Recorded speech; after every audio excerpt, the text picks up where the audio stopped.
নমস্কার বন্ধুরা, আমি সহেলি অলৌকিক জোনের আসরে আরও একবার স্বাগত জানাচ্ছি। আজকে ঘটনা যিনি পাঠিয়েছেন তিনি এর আগে বহুবার অলৌকিক জোনে ঘটনা পাঠিয়েছেন, কিন্তু এবার বিশেষ একটি কারণে তিনি নাম প্রকাশ করতে চাইছেন না। আর যে ঘটনাটা তাকে বলেছেন তার নাম ছিল মোনালিসা। তার মুখ থেকে যে ঘটনা উনি শুনেছেন সেভাবে উনি বলছেন। মোনালিসা লিখছেন, মোম আগে কখনো দেওঘরে আসেনি, প্রথমবার এসেছিল। খুব ছোটবেলায় নাকি একবার বাবা মার সঙ্গে মধুপুর গেছিল, তাও মনে নেই। বাঙালির তো পুরী, দীঘা, দার্জিলিংয়ের বাইরে আর খুব একটা যাওয়া হয় না। ছুটি ছাটায় দেশের বাড়ি মেদিনীপুরে যাওয়া আর আত্মীয় স্বজনের সঙ্গে হইচই, কিন্তু এবার আসতেই হয়েছে। মোমের মেয়ে হবার সময় একটু ক্রিটিক্যাল কন্ডিশন হয়েছিল। সেই সময় তার শাশুড়ি মা বাবা বৈদ্যনাথের কাছে মানত করেছিলেন, মা বাচ্চা সুস্থ থাকলে পুজো দেবেন। তা তখন ছোট বাচ্চা নিয়ে সম্ভব হয়নি। পরে তার আর যাবার মতো অবস্থা ছিল না। অনেকবার ছেলে বউকে বলেছেন পুজো চুকিয়ে দিয়ে আসতে, কিন্তু তাদের আর সময় সুযোগ হয়নি। এবার নাতনি আর বউ ঘন ঘন অসুখ পড়াতে তিনি বেশ রাগারাগি করছেন। তাই মনোময় এবার ছুটিতে হঠাৎই মোম আর মেয়ে মেধাকে নিয়ে চলে গেছে দেওঘর। এখন মা মেয়ে স্কুল আর মনোময়ের কলেজ সব ছুটি, কিন্তু মুশকিল হলো দেওঘর পৌঁছে। ছুটি যে শুধু তা বলা নয়, প্রায় একটা জিনিস সবার খেয়ালই হয়নি, থাকার ব্যবস্থা। খুব সমস্যা। অবশ্য মা যে পান্ডা ঠাকুরের নাম বলেছিলেন তিনি ধর্মশালার ব্যবস্থা করে দিলেন, কিন্তু সেটা মোমের একদম পছন্দ হলো না। মন্দিরের কাছে দুটো হোটেল পেল, ভীষণ ঘিঞ্জি। মেধা তো থাকবে না। একটু দূরে একটা হোটেল পেল, দারুণ চার্চে, সেটাও পোষালো না। শেষে মনোময়ের কলেজেরই এক প্রফেসর বন্ধু সুমিত মিশ্র ভেতর ভেতর একটু খবরাখবর নিয়ে প্রাইভেট বাড়ির খবর দিল। তাদের ওখানে একটা ভাঙা বাড়ি আর কিছুটা জমি আছে, তারই পাশে বাড়িটা। চেনা জানা আছে বলে হয়ে যায়। অবশ্য স্টেশন কি মন্দিরে আসতে গেলে অনেকটা পথ, গাড়ি ছাড়া উপায় নেই। তবে ইচ্ছা করলে তারা থাকতে পারে, খাওয়া দাওয়ারও অসুবিধা হবে না। বাড়িটার দেখাশোনা করার জন্য লোক আছে, তারা সপরিবারে ওখানে থাকে। টাকা পয়সা দিয়ে দিলে ওরাই রান্না টান্না করে দেবে। প্রস্তাবটা মন্দ না, তবু মোম বলল চল আপাতত ওখানে উঠি, যদি না ভালো লাগে অন্তত খোঁজাখুঁজির তো সময় পাবো। বেশ অনেকটাই পথ।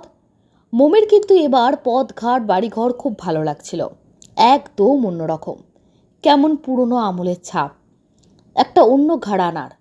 মোম খুব কল্পনাপ্রবণ, রোম্যান্টিক ধরনের। অনেকগুলো বাড়ি দেখে তার মনে হলো এদের প্রত্যেকের যেন একটা রহস্যময় অতীত আছে, অনেক ঘটনা। মনোময় হাসে, মেয়েকে চোখের ইশারায় তার মাকে দেখায়, বলে দেখছিস তোর মা কিন্তু এর মধ্যেই স্বপ্নালু হয়ে গেছে, মনে হয় পছন্দ হয়েছে। মেধা বলল নট ব্যাড, একটু পুরনো আমলের ছাপ, কিন্তু বেশ নিরিবিলি। এক একটা বাড়ির সামনে খানিকটা বাগানও আছে। ওরা এসে পৌঁছালো বাড়িটার সামনে। বড় কাঠের দরজা, বন্ধ আছে, বস্ত কড়া লাগানো। কড়া নাড়ার আগে বেরিয়ে এলো এক বুড়ো মানুষ, অবাঙালি, মাথায় ছোট ছোট সাদা চুল, কদম ছাট, পরনে আধময়লা খাটো ধুতি, আকাশি জামা। তার দুটো পকেট, জামার খোলা বোতাম, গলায় মোটা পইতে। গম্ভীর মানুষটি এসে তার ভাঙা গলায় বিনীতভাবে বলল যে তাকে পাড়ার মাস্টারবাবু এসে খবর দিয়ে গেছে। কলকাতা থেকে যারা আসছেন তারা মালিকের দোস্তের পরিবার, থাকবেন তারা, দেখভাল যেন ঠিকঠাক হয়, এখানে কোনো অসুবিধা হবে না। তার নাম হলো বিজ্জু। তার ছেলে সুরজ আর বহু এখানেই থাকে, তারাই সেবা করবে। ভালোই লাগলো মনোময়ের লোকটিকে। লোকটি হাঁক পারল, বহু ইধারা, মেহমান আয়া।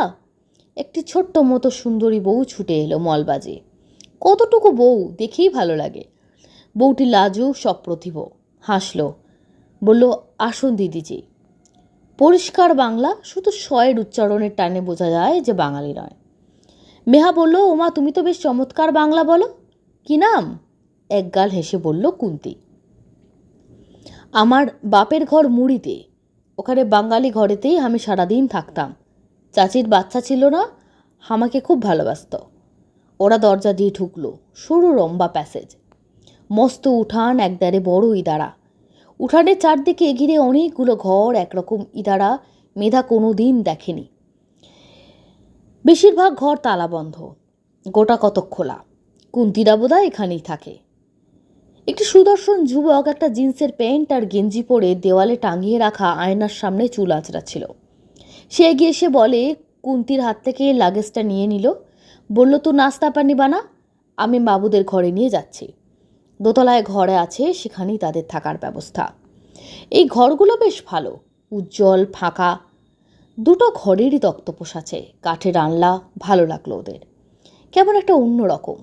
ওপরে বাথরুম আছে, কিন্তু পায়খানা বাড়ির পেছন দিকে, অ্যাটাচ তো নয়ই। ইদারা জল পরিষ্কার আর ঠান্ডা। এখানে দুটো অসুবিধা, অ্যাটাচ বাথ নয়, আর খাবার জল যদি ইদারার হয় তাহলে ভীষণ অস্বস্তি হবে। যদিও কুন্তি বলল এই জল নাকি ভারী হজমি আর স্বাদিষ্ট। মনোময় খেয়ে দেখে বলল, দারুণ। কিন্তু জন্ম থেকে অ্যাকোয়াগার্ডের জল খেয়ে অভ্যস্ত মেধা কিছুতেই এই জল খেতে পারবে না। খোলা জায়গার আঢাকা জল। ঠিক হলো, সুরাজ সাইকেল করে স্টেশন থেকে জলের বোতল এনে দেবে। কুন্তির পুরি তরকারি জল খাবার খেয়ে মনে হলো রান্না বেশ ভালো, তাই এখানে থাকা ঠিক হলো। সেদিন ওরা আর সকালে কোথাও বার হলো না। বাড়িটা ঘুরে দেখলো, সব কিছু মেধার অবাক লাগলো।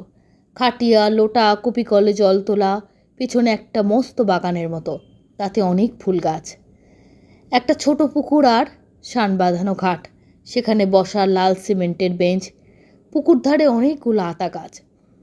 মনোময় এমন পরিবেশ আগে দেখেছে, কিন্তু মেধা মুগ্ধ আর মোম যেন কেমন আবিষ্ট। এরা খুব যত্নে রেখেছে। বিকেলে যখন ওরা বেড়াতে বার হলো, তখন সুরাজ সাইকেলে করে গিয়ে গাড়ি ডেকে আনলো। ওরা ফিরল একটু রাতেই। দরজা খোলা ছিল, দরজা কাছাকাছি খাটিয়া পেতে বিজ্জুজি শুয়েছিল। একটু তন্দ্রালো গলায় কি একটা বলল, বোঝা গেল না। ওরা ভেতরে ঢুকে ওপরে চলে গেল। মোম দেখলো রান্নাঘরে হলদেটে কম পাওয়ারের বাল্ব চলছে। একবারে গিয়ে দেখা যাক কুন্তি কি রাঁধছে। বেশ মেয়ে কিন্তু। যেতে যেতে এই কুন্তি মিষ্টি হালকা হাসির শব্দ পেল। কিন্তু কেউ এসেছে বোধহয়। সুরজকে তো আসার সময় মোড়ের মাথায় দেখল। মোম রান্নাঘরে এসে দেখল কুন্তি পিছন ফিরে রুটি সেঁকছে আর হাসছে। রান্নাঘরটা বেশ বড়, আগের দিনের মতো পাতা উঠোন। মোম ঢুকে কাউকে দেখতে না পেয়ে অবাক হলো। এ তো মেধাদের মতন নয় যে কানে তার গুজে হ্যান্ডফ্রিতে কথা বলছে। তবে মোম বলল, কুন্তি, কার সাথে কথা বলছো? হাসি মুখে কুন্তি বলল, শিমুর সাথে, আমার বন্ধু। মোম বলল, কই রে? কুন্তি বলল, ওই তো জানলায় ছিল। আপনি ঢুকলেন দিদিজি, আরও ভাগলো। মোম দেখল উঠোনের পাশে অনেকটা বড় একটা জানলা আছে। উনুনটার পেছন দিয়ে একদম সোজাসুজি দেখা যাচ্ছে। এই অন্ধকারে ওখানে এসে দাঁড়িয়ে গল্প করছিল। কুন্তি বলল, একটু চা খাওয়াবে? কুন্তি খুশি মুখে বলল, দিচ্ছি। পরদিন ওরা সকালে মন্দির দেখেছিল। বিজ্জুজি খুব বকাবকি করেছে কুন্তিকে। কুন্তি মাথা নিচু করে দাঁড়িয়ে আছে। কারো পারিবারিক ব্যাপারে কৌতূহল দেখানো ঠিক না। মোম উপরে উঠে গেল। কানে এলো, ঝুটি কাহিকা বলে তিরস্কার করছে বিজ্জুজি। ভাত দেওয়ার সময় কুন্তির মুখটা ম্লান হয়েছিল। দেখে মায়া লাগলো মোমের। তার মেধার থেকে মেয়েটা বোধহয় সামান্যই বড়। পরদিন ওরা ত্রিকুট পাহাড়ে গেল। যেমন ফাঁকা নিরিবিলি প্রাকৃতিক পরিবেশ আশা করেছিল, তেমনটি হলো না। মেলার মতো দোকান পসরা, সিজন টাইম বলে প্রচুর ট্যুরিস্ট। ওরা ঘুরে বেরিয়ে বিকালবেলা ফিরল। ফ্রেশ হয়ে আসতেই কুন্তি গরম পকোড়া ভেজে দিল। দিদিজি, আর চা কিন্তু লাল চা, দুধ বিল্লি গিরিয়ে দিয়েছে। বাবুজি বহুত নারাজ। বিজ্জুজি বোধহয় শুনতে পেল, ফের গজগজ করে বলছে, হরপাল ঝুট বাত। এবার মোম কুন্তির কাঁদো কাঁদো মুখ দেখে চোখ টিপে অভয় হাসি এসে ফিসফিস করে জানতে চাইল, কি ব্যাপার। ঘটনাটা মোটামুটি এইরকম। গোয়ালা সবে সন্ধ্যাবেলা দুধ দিয়ে গেছে। বিজ্জুজি একটু ভাঙের শরবত খান। উনি সন্ধ্যাবেলা দরজা বন্ধ করতে গিয়ে ভুলে গেছেন, আর একটা ছোঁচা বিড়াল এসে দুধটুকুনাকে ফেলে নষ্ট করেছে। বিজ্জুজি বলেছেন তিনি দৌড় ভিজিয়ে রেখে ওখানে বসেছিলেন। বিড়াল খায়নি, বহু রোজকার মতো মিথ্যা কথা বলছে, বহুই দুধ ফেলে দিয়েছে। কিন্তু শিমুর নিজে জানলা দিয়ে দেখেছে দরজা দিয়ে বেড়াল ঢুকে মুখ দিয়েছে। ও তক্ষুনি কুন্তিকে ডেকেছে।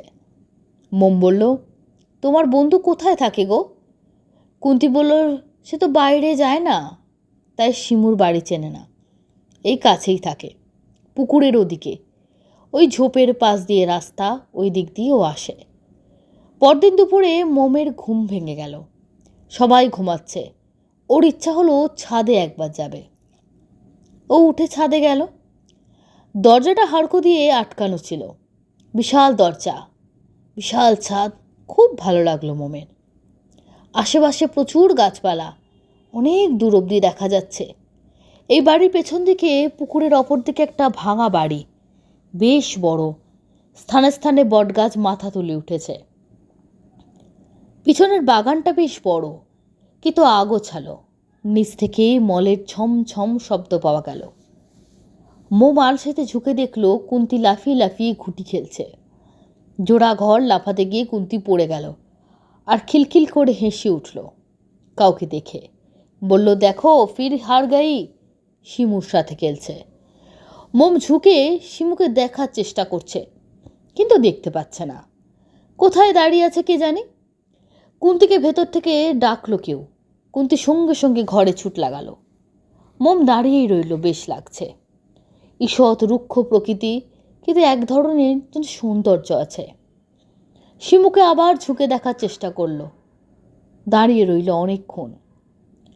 নিচের থেকে মেধার ডাক কানে এলে নেমে গেল। ওদের ঘরের জলের বোতলে জল ফুরিয়ে গেছে। মোম নিচে গেল জল আনতে। এখনো আলো জ্বালানো হয়নি। সুরজের গলা কানে এলো, কি তা ঝুট বলিস, তোর জন্য কথা শুনতে হয়। কুন্তি মিনতি করে বলছে, সত্যি আমি আর শিমু। সুরজের রাগের গলা শোনা গেল, ফির कोई नहीं, कोई सिमू टिमू नहीं है, कितने बार बताओ, बापू सच कहता है तू पागल है। মোম অবাক হয়ে দাঁড়িয়েছিল। কুন্তি আর সুরজ অন্তরঙ্গভাবে দাঁড়িয়ে আছে। মোম গলা খেকারি দিল। সুরজ ঝট করে চলে গেল। বোতল হাতে মোমকে দেখে জিভ কেটে বলল, এহে পানি নেই দিদিজি। মোমের কাছে সবটা কেমন যেন রহস্যময় লাগছে। কি বলছে সুরজ? শিমু বলে কেউ নেই? কুন্তি মানসিক রোগী? সব ওর কল্পনা? কুন্তির মুখের দিকে তাকিয়ে রইল মোম। মনটা খারাপ হয়ে গেছে। সত্যিই তো, শিমুকে তো মোম কখনো দেখেনি। মোমরা আরও দুদিন আছে। স্কুল খুললেও মেয়ের কোচিং খুলে যাবে। ওরা পরদিন সকাল সকাল বেড়াতে গেল তপবন পাহাড়। মেধা খুব খুশি। দুপুরবেলা ওরা ফিরল। আজ কুন্তি অনেক কিছু রান্না করেছে। ওরও মন খারাপ। কেউ খুব একটা আসে না এখানে, একাই থাকে মেয়েটা। অন্য মনস্ক হয়ে গেল মোম। খাওয়া দাওয়া সেরে মেধা বই নিয়ে শুতে গেল। মনোময় একটু ঘুম দেওয়ার জন্য প্রস্তুত হলো। মোমকে যেন খোলা ছাদটা বড্ড টানছে। ও পড়ে উঠে গেল। কোথায় একটা কুবু পাখি ডাকছে, কুপ কুপ করে। চারদিকটা একদম নিস্তব্ধ। দূরে একটা পুরনো বাড়ি দেখা যাচ্ছে। পাঁচিলে কারা ঘুঁটে দিয়েছে। মোম খেয়াল করলো মেধা বাস্তবে কখনো ঘুঁটে দেখেনি। গরুর রচনায় পড়েছে। পেছনের বাগানটা দেখার জন্য দাঁড়ালো। কুন্তি একটা ঘটি আর গামছা হাতে পুকুরের দিকে যাচ্ছে। সব কাজ সেরে গা ধোবে বোধহয়। মোমের মন বড় নরম। অকারণ বেদনাবোধ তাকে বড় জ্বালায়। হঠাৎই সদ্য দেখা কুন্তির জন্য তার মনটা কেমন করে উঠল। মেয়েটাকে ডাক্তার দেখানো দরকার। এই বিজ্জুজি এত পুরনোপন্থী, ডাক্তার দেখানো তো দূরের কথা, মেয়েটাকে পাগলি বলে ছেড়ে না দেয়। বউয়ের সাথে ব্যবহারটাও বড্ড রুক্ষ লাগে। কে জানে এখন কেন এই সমাজ ব্যবস্থা এখানে আছে। ছোটবেলায় শুনেছে তার এক পিসিকে পাগলি বলে শ্বশুরবাড়ির থেকে তাড়িয়ে দিয়েছিল। পিসির শাশুড়ি পিসের আবার বিয়ে দিয়েছিল। কুন্তি যেতে যেতে হঠাৎ হাত নাড়ল। পুকুর পাড়ের দিকে তাকিয়ে ফাঁকা ঘাট, কেউ কোথাও নেই। কুন্তি এবার হাসি মুখে লাফিয়ে লাফিয়ে ছুটে চলল। এবার সভয়ে ঘাড় ঘুরিয়ে নিজের বাড়িটার দিকে তাকালো। তারপর ঘাড় নেড়ে যেন পাশের কাউকে আশ্বাস দিল। দুহাতে জল ঘাঁটতে লাগলো। তারপর ঝুপুস করে পুকুরে নেমে গেল আর রাজহাঁসের মতো সাঁতরে গেল বেশ কিছুটা। আপন মনে হাসছে। হাত নেড়ে পাড়ের ধারে কাউকে ডাকছে। দীর্ঘশ্বাস বেরিয়ে এলো মোমের বুক থেকে। কুন্তি পাড়ের দিকে এগিয়ে গেল। হাতে করে জল ছিটোচ্ছে পাড়ের দিকে, আর একা একা হেসে গড়িয়ে গড়িয়ে পড়ছে। মোম গালে হাত দিয়ে বিষণ্ণ চোখে দেখতে লাগলো। আবার কুন্তি সাঁতার কেটে মাছ পুকুরে চলে গেল। হঠাৎ মোম যেন চমকে উঠল। ঘাটের জলে বড় একটা কিছু যেন ঝাঁপালো। সেটা দেখা গেল না, কিন্তু পরিষ্কার বোঝা গেল সাঁতার দিয়ে জল কেটে কেটে কেউ যেন এগিয়ে যাচ্ছে। পুকুরের পাশে একটা আতা গাছ আছে, কিন্তু নারকেল বা তাল পাতার মতো কোনো বড় গাছ নেই, নইলে ভাবা যেত যে তাল পড়েছে। আর ওই যে বড় বড় ঢেউ যেন সাঁতারের মতো কুন্তির দিকে এগিয়ে যাচ্ছে, একটা স্রোতের মতো। আচ্ছা, ওটা কি? ওটা যদি মাছ হতো, তবে সেটা কত বড় মাছ! স্তম্ভিত হয়ে চোখ কচলে মোম তাকিয়ে দেখল সেদিকে। কুন্তি আরও উচ্ছ্বসিত হয়ে হাসছে। তারপরে কুন্তি পাড়ের দিকে ফিরে এলো, ঘাটে সিঁড়িতে দাঁড়ালো, আর তখন কেউ যেন সাঁতার দিয়ে পাড়ের দিকে আসতে লাগছে। ঘাটের কাছে এসে সাঁতার দেওয়া থেমে গেল। আর অবিশ্বাস্য, কুন্তিকে কেউ জল ছুঁড়তে লাগছে, ঠিক যেমন কুন্তি আগে ছুঁড়েছিল। ভেতর বাড়ি থেকে ডাক এলো কুন্তির। চমকে উঠে কুন্তি দ্রুত পদে ঘরের দিকে ফিরে চলল। ঘর থেকে কেউ একজন এসেছিল হয়তো। মোম দাঁড়িয়ে রইল। পুকুরের জলে হালকা আলোড়ন। কেউ যেন জল থেকে উঠে এলো।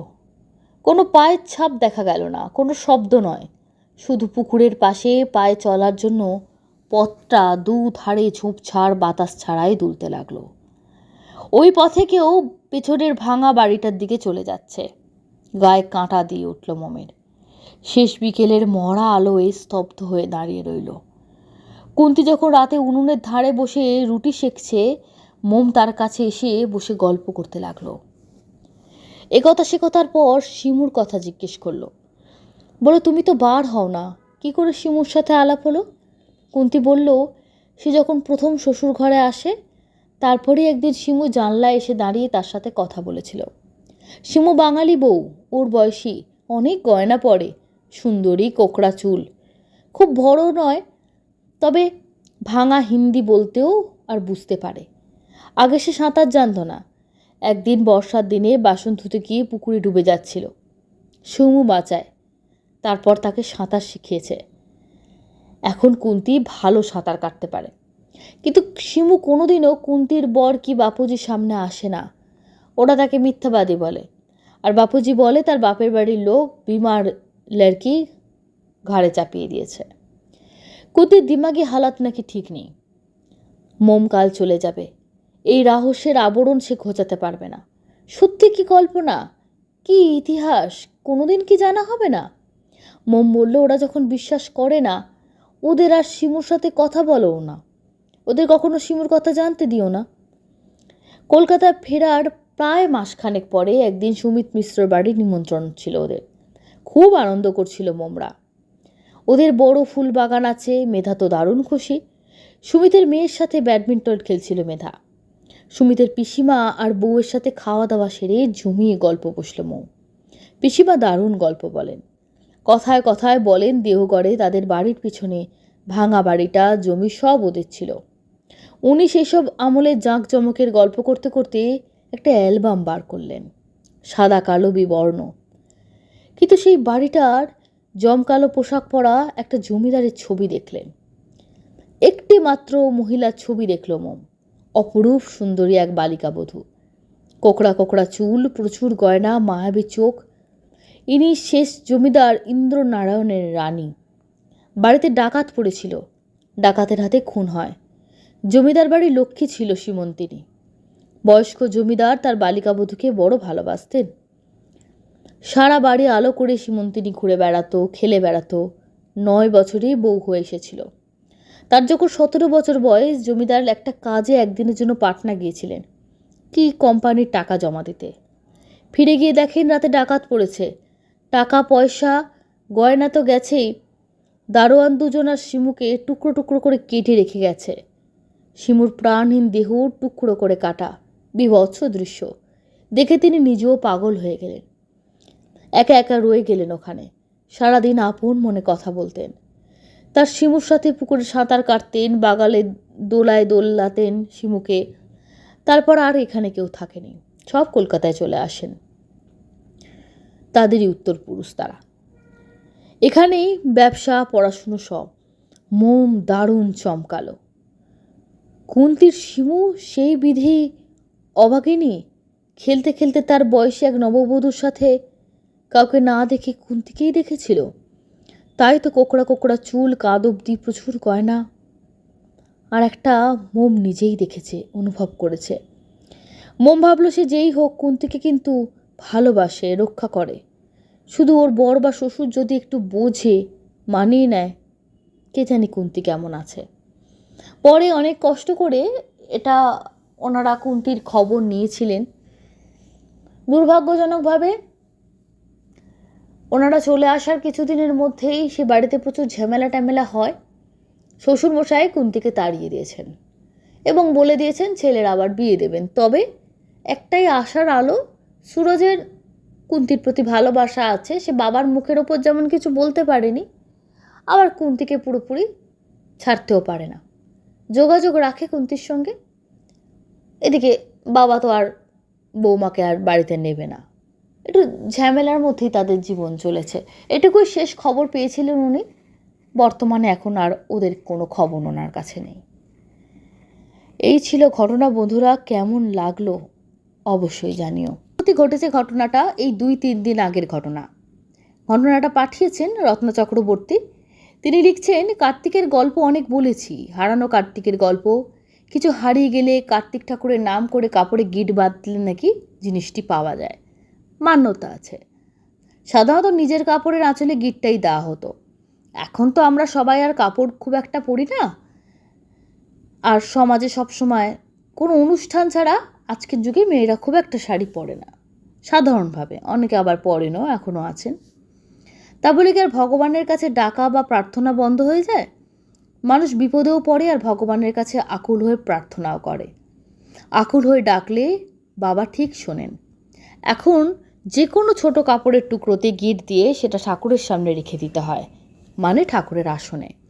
আর ঠাকুরকে মনে মনে বলতে হয় জিনিসটা ফেরত দেবার কথা, কিন্তু সেভাবে বললে ফেরত পাওয়া যায়।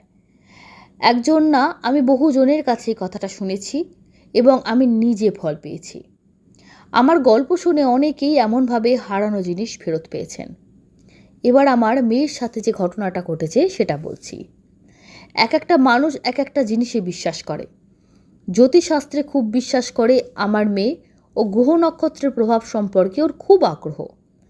অল্প পড়াশুনো ওইসব নিয়ে বিস্তর সে না করলেও করেছে আর কি, যদিও চর্চা আজকাল আর করতে পারে না। বেশ কিছু সমস্যা থাকার জ্যোতিষী দেখিয়েছিল। তিনি ওকে যখন যে পাথর বলেছেন, মূল ব্যবহার করতে বলেছেন, ও উপকৃত হয়েছে। খারাপ সময় যে ভালো সময়ে পরিণত হয়েছে তা নয়, কিন্তু যতটা মন্দ যাচ্ছিল ততটা মন্দ আর হয়নি। চারিদিকের অশান্তিতে যখন পাগল পাগল অবস্থা, পাথর ধারণ করার কিছুদিন বাদে থেকে একটু একটু করে পরিবর্তন দেখেছিল। এবার উনি ওকে একটা পান্না আর একটা পোখরাজ পড়তে বলেছিলেন। এবার পোখরাজ পান্না দুটোই তো খুব দাম, অত দামি পাথর কেনার ক্ষমতা নেই আমাদের। ওই দুটো পাথর অল্টারনেট অন্য পাথর বলেছিলেন, যে পাথরগুলোর দাম বেশ কম হয়, কিন্তু বলা হয় কম কার্যকর, কিন্তু একদম যে কাজ হবে না তাও আবার নয়। দামটা কম বলে সেই পাথর দুটো সে কিনেছে, কাজও হয়েছে। আবারও বলছি, পোখরাজ ও পান্নার অল্টারনেট পাথর কিনেছিল। কিন্তু হাতে পড়ার পর খুব অসুবিধা হচ্ছে, হাতে জল বসে ঘা, আরও অনেক রকম প্রবলেম হচ্ছিল। তখন ও লকেটের মতো বানিয়ে গলায় পড়েছিল। এবার একটা হাড়ে কটা লকেট লাগাবে, সেই জন্য কী করেছে, ভেতরের জামার মধ্যে সেফটি পিন দিয়ে পাথরগুলোকে ও আটকে রাখে। আর একটা কথা, সম্প্রতি নয়, একটা প্রায় বছর 4 বেশি হয়ে গেল, এটা ওর অভ্যেস হয়ে গেছে। আর গায়ের টাচ না থাকলে সত্যি কোনো কাজ হবে না বলে সেটা যতটা চেষ্টা করে গায়ে ঠেকিয়ে রাখার।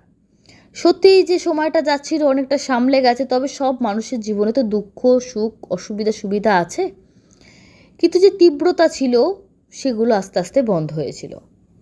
এবার প্রতিদিন স্নান স্নোমায় একটা জামার থেকে আর একটা জামা যখন মানুষ কাচে বা জামা পরিবর্তন করে, সে ওই পাথরটা ওইভাবে সেফটি পিন দিয়ে লাগিয়ে রাখে।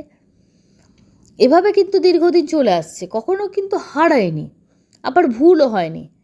আর যার যেটা অভ্যেস হয়ে গেছে তার কিন্তু সহজে সেই জিনিসটা ভুল হয় না। কয়েকদিন আগে হঠাৎ বেরোতে হবে বলে হুড়োহুড়ি করে জামা কাপড় ছেড়ে বেরিয়ে গেছে, ফিটিংস চুড়িদার মাথা গুলিয়ে খুলেছে। তখনই আমাকে বলেছে, এই রে কি একটা যেন ছিঁড়ে কোথায় পড়লো। কোথায় ছিঁড়েছে দেখতে পাচ্ছি না, ফট করে একটা শব্দ পেয়েছি। জামা কাপড় পরার পর ভালো করে আমি দেখলাম, কিছুই চোখে পড়লাম না। যাই হোক, ও কাজে চলে গেছে। ফিরে এসে দুপুরবেলা যখন চান করছে, তখন ওই ভিজে জামা কাপড়ের ওপর থেকে নিচে নেমে কাঁদো কাঁদো মুখে বলছে, মা আমার না পাথরগুলো খুঁজে পাচ্ছি না, জামাতে নেই, কোথায় পড়ে গেল বলো তো। সারা বাথরুম খুঁজেছি, বাইরেটা খুঁজলাম তন্ন তন্ন করে, দেখি কোথাও নেই। এর মধ্যে রাস্তায় গেছে এসআইআরের জন্য, জেরক্স করতে গেছে, দোকানে গেছে জিনিস কিনতে, ছেলেকে আনতে গেছে। এবার কোথায় পড়েছে সে তো বলা মুশকিল। নিঃসন্দেহে আসল পাথরের মতো দাম নয়, তবু তো পাথরগুলো দামি। তাছাড়া ভয়ের ব্যাপার হচ্ছে, ভীষণ ভয় পায়, পাথরগুলো হারিয়ে গেছে মানে কোনো খারাপ সময় আসছে না তো। এখন বলে বুঝিয়ে মনের ভয়গুলো দূর করা খুব শক্ত। একটা জিনিস হারিয়ে গেলে তো মন খারাপ হবেই। তন্ন তন্ন করে আমরা সারা বাড়ি সারাদিন সব ছেড়ে ওই খুঁজতে শুরু করলাম। আমি ঘর ঝাঁট দিয়ে দিয়ে যা পারছি জড়ো করছি, যদি তার মধ্যে থাকে। কিন্তু ওই যে তখন বলেছিল কি একটা যেন ছিঁড়ে গিয়ে ফট করে শব্দ হলো, মনে হয় সেফটি পিন খোলার শব্দ হয়েছিল হয়তো। সেফটি পিনটা খুলেই পড়ে গেছে, ঘরের মধ্যে পড়েছে, কোথাও পাওয়া গেল না। এমন সময় রাস্তায় গিয়ে খুঁজে এলো, মানে যেখানে যেখানে গেছে রাস্তার ধারে সেখানে দেখতে দেখতে গেছে। ছোট ছোট পাথর, সেফ আটকানো, সেফটি পিনে তার মধ্যে আবার। এভাবে তো খুঁজে বার করা মানে খড়ের গাদায় ছুঁচ খোঁজার মতন। তারপর প্রতি মুহূর্তে কত গাড়ি আসছে যাচ্ছে, ভীষণ মন খারাপ। যে করেই হোক ওটাকে খুঁজে পেতেই হবে। আবার যে সেখান থেকে এখানে যাবে, এক গাদা টাকা খরচ, আবার পেতেও দেরি হবে, খুব মন খারাপ। আমি ভাবলাম এবার হারানো কার্তিকের কাছে মানত করে দেখি। মেয়েকে বললাম, বাবাকে বলে দেখ তো, ঠিক খুঁজে পাবে। অসুস্থতার পর থেকে বাইরে না গেলে শাড়ি খুব একটা আমরা পরি না, তাই একটা নতুন কাপড়ের ছোট টুকরোতে গিঁট দিয়ে ঠাকুরের আসনে রাখলাম। আমার ঘরে একটা ছবি আছে যাতে শিব, দুর্গা, কার্তিক, গণেশ সবাই আছেন। মনে মনে স্মরণ করে বললাম, যেদিন হারিয়েছে সেদিন সন্ধেবেলায় আমি এটা করেছি। পরদিন আমার মেয়ে স্কুল থেকে এসে দুপুরবেলা, ওনার মেয়ে কিন্তু স্কুলে চাকরি করেন, আমাকে ডাকছে, মা মা দেখে যাও।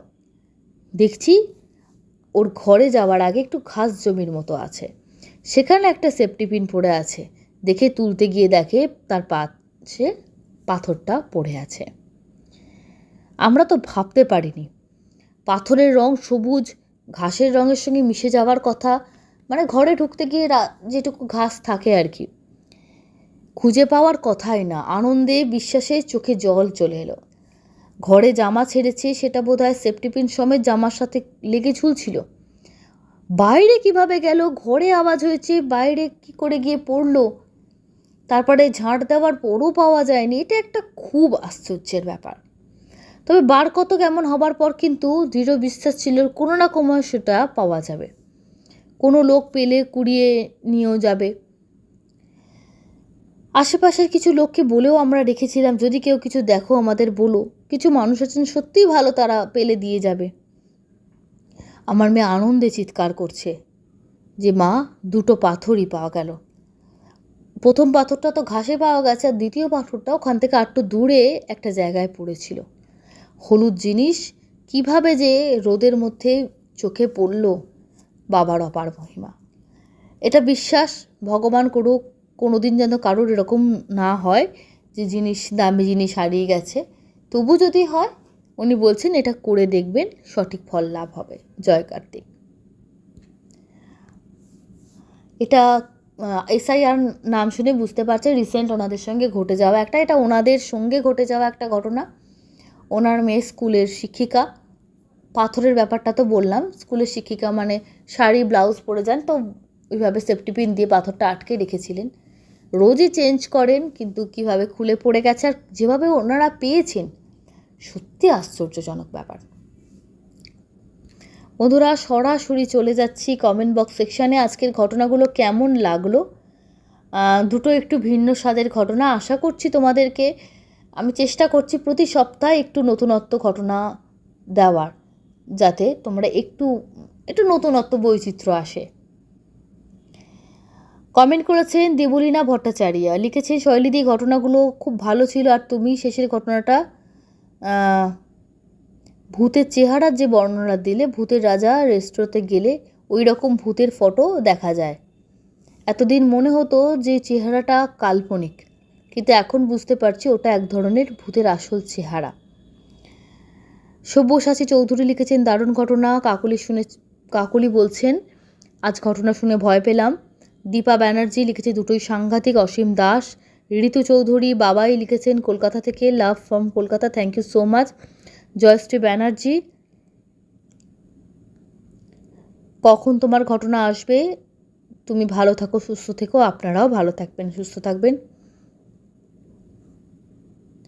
ইন্দ্রাণী অফিসিয়াল ওজি লিখেছেন তোমার সব স্টোরিজ দেখি, বাট সব ঘটনা এত।